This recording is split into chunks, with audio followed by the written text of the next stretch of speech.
All right, good guys, good. So we're gonna pivot and go to our last article of the day. This is the Fed. So the Fed at their latest meeting held their key interest rate steady. They did not decrease their rate. There's no drop in rates. They did not increase rates. They're staying the same. It's still between 4.25 and 4.5. Look, I got my own opinion about this. This is a sentiment move. They are not making enough data-driven comments to make me think otherwise.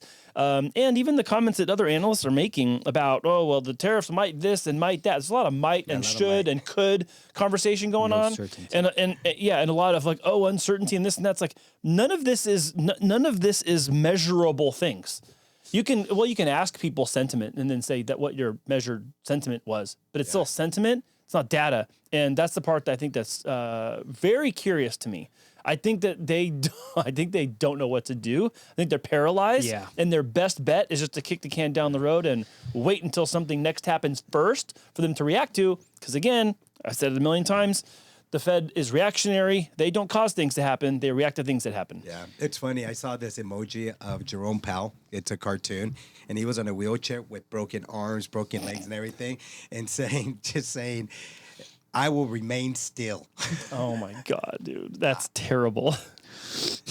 Like nothing's going to happen, right, in the market. And it's so true. Nothing's going to happen. He's just not budging.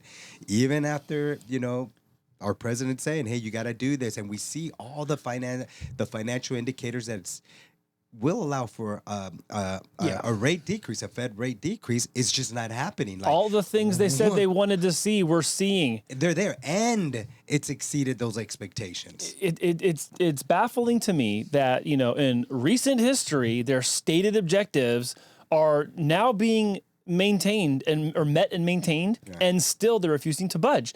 And on the other side, I'll say, like, there's a part of me that even though I want a different outcome than what we're getting, I can respect the fact that he is not just caving and bending the knee to what the president is barking for.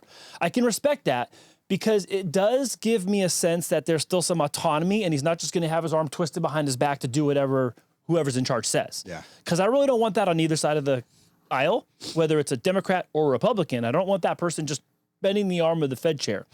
So I respect that, but at the same time, there's a line in the sand for me too, where I'm like, at this point, given the data you were tracking, you should be doing something. We already have inflation down to 2.3%. Their target of 2% they've had since they started raising rates all the way back years ago. 2022. So now it's like, oh, we're going to get inflation back 2%, inflation back 2%, inflation back 2%. But there was, a while ago, an argument that was made by analysts and key people in that sphere saying, hey, if it gets to 3, that should be our tripping point where the tripwire, that should be the tripwire for us to start doing rate cuts because of how things have repriced themselves into the market. The sentiment at that time was when we get to 3%. Well, now we've surpassed 3% by a lot and still no move. Yeah, I mean, and just looking from, the patterns on the graph that's on this article, every time it neutralizes out, it starts to drop. And I think from the last neutral zones in each part of this graph, it starts to come down. And I feel we're at that point where, they know that they need a cut. And this might be unpopular opinion, but I'm okay that they didn't cut because next time around, it could mean that they don't have to do 0.25%. They could do 0.5%. They could do 75 basis points. But I feel that this does give us the indicator that then the next time around, they are going to have a cut and they are going to have a more aggressive approach at what rates are going to be doing. Here's the thing I don't understand. I understand this. I just disagree. Let me rephrase that.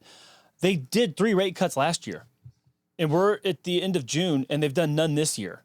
So if they're going to do 3, they're going to have to do 3 1/4 points or whatever. But if they're not going to do 3, just to do hand in hand what they did last year, it's going to have to be a bigger cut. That's exactly. But here's again, guys. That tells you something, doesn't it? Yeah.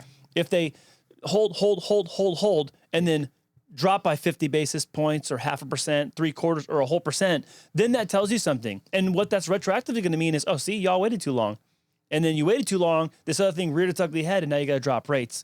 So I think it's just, it's like on one hand, steady and okay. But on the other hand, I think in the rearview mirror, when we look we go down the road long enough, we look back at this, I think we're going to say they should have dropped it this meeting. Well, do you feel that they're in the position where they don't want to get pointed at for being the reason that things happen, but either way, whatever decision they make, whether they take too long to drop rates or they drop the rates, they're going to get pointed at either way because everybody's going to have an opinion of what should have been done?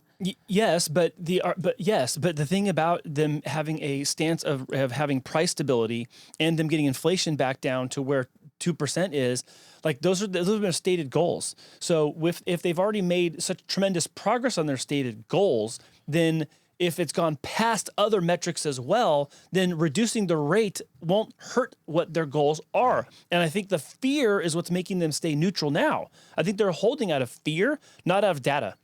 Does that make sense? And I'm not an expert in policy. It does make sense though. Not an expert in policy, but I heard that before we got into this whole cluster F, like these last couple of years, the Fed would actually move quicker if they anticipated that things were going to be, better forecasted, like in the past. And now I feel like you said they're just afraid to make a move because you don't know what's going to happen at the end of what the decision is, because they've had made moves and they don't get the results that they want. This is a real long shot I'm about to say, but we have not heard the word soft landing for a long time, right? We haven't heard. So here we come for hard, right? Again. If they are able to pull this off and go silent on the word soft landing for like 12 months, and then eventually make a cut in the fall, and then land softly, they're going to take that victory lap and go, well, we achieved a soft landing. It just took a lot longer than we thought. They'll flip it around. Yeah. Yeah. And if you want to gamify it, they could just, this is so stupid. This is so hypothetical. I hate this conversation. They could just do it on purpose to then go say, hey, you know what? We achieved soft landing. Yeah.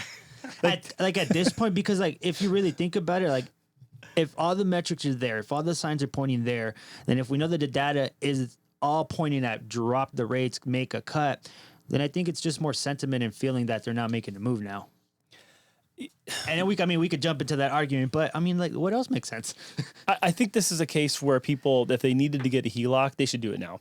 Because if the Fed is going to drop rates or hold rates or drop them, then that means your HELOC that's connected to the Fed funds rate is only going to go down over the course of time. That and auto loans. Yeah, auto loans, credit cards, all those things that your personal debts are connected to directly. And if you're just somehow hearing this for the first time from us, mortgage rates are not directly connected to the Fed, but the sentiment of the Fed rate does dump sentiment into the mortgage-backed security market where our money comes from. So there is an indirect correlation to that. But I think that this is the case where, if you can get the HELOC now, it might be at its highest rate now for the foreseeable future over the next 12, 18, 24, 36 months. If the Fed is going to be dropping into a lower rate environment, your HELOC will be also dropping at the same rate. So, and the Fed's getting a lot of pressure. Yeah, they're getting a lot of pressure, and Jerome Powell is, I think his term is up May of 2026. So now we're within the 12-month window of when he's going to term out, and there's going to be a new Fed chair. So whether he is booted by the president or they let him ride this thing out and ride off into the sunset. I think that's what's going to happen.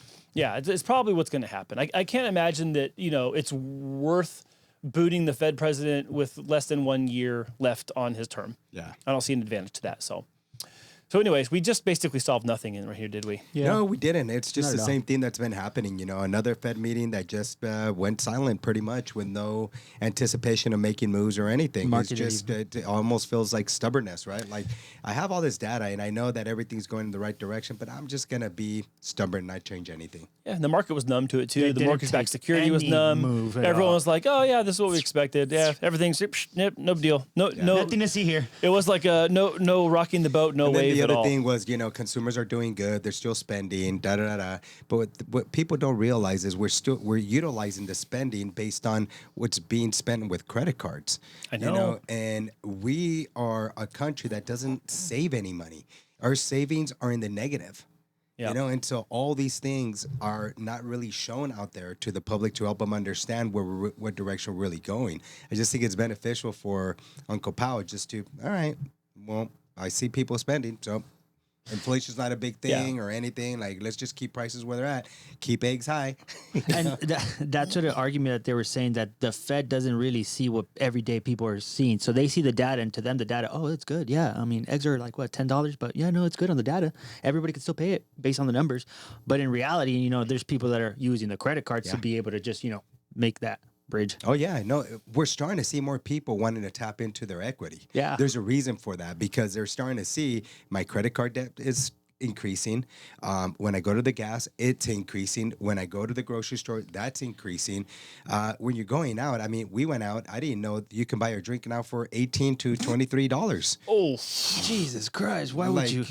what? Wait. Yes, What? yes, Wait, yes, what's yeah. the story here? $18 to $23 is what a drink costs when you go out to a restaurant, and depending on what drink you want, what liqueur you want in there. You know, if you want some Absolute vodka, well, maybe you're in the $18. If you want Belvedere, you're now in the 23 realm. Yeah, you know? could be So pushing. Hey, listen to what Grey Goose, right? Like Uncle these- Andy's learning that the alcohol prices are high on the menu. Yeah. Because I ain't over there I'm not buying that. I'm just not buying. I get it, but we were out in vacation. Dang. So obviously when you're in vacation, a lot of people still travel. It doesn't matter where their finances are. A lot of times it's like, let me just get away so I can just, you know, decompress and figure things out, and we go and enjoy life as you're supposed to. But then you go to a restaurant, you see like, oh, dang, that cost a lot more than what you thought. It's two people going out there and eating, and next thing you know, you're dropping $150, $250. Right? Woo. To Yeah. a lot of people, that may not be a lot, but the most of the people, No, that's a lot of money. that's quite a bit. And so what do? You put it on a credit card. Yeah.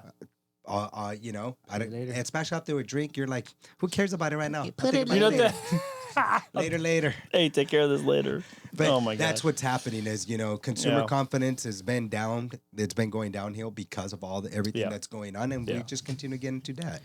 Yeah, and I think it's just important to, like, you know, reach out for the help. Reach out to just know, you know, have a temper check, see where you're at, because I've been getting a lot of calls as well from my clients saying, hey, like I got a lot of debt, bro. How do I pay off of it? And he was telling me like, yeah, my minimum payment is $250, but I have to pay $500 a month just to kind of weigh out that interest. And he's like, I want to wipe everything off. He's wiping off $80,000 except for his car and his 2 houses that he owns. But he's like, I don't want to have any of the debt. I'd rather have it under one bill, my house, and that's it. yeah. Where it's tax Smart. write-off, it means the most. Yeah. It means the most. Yeah.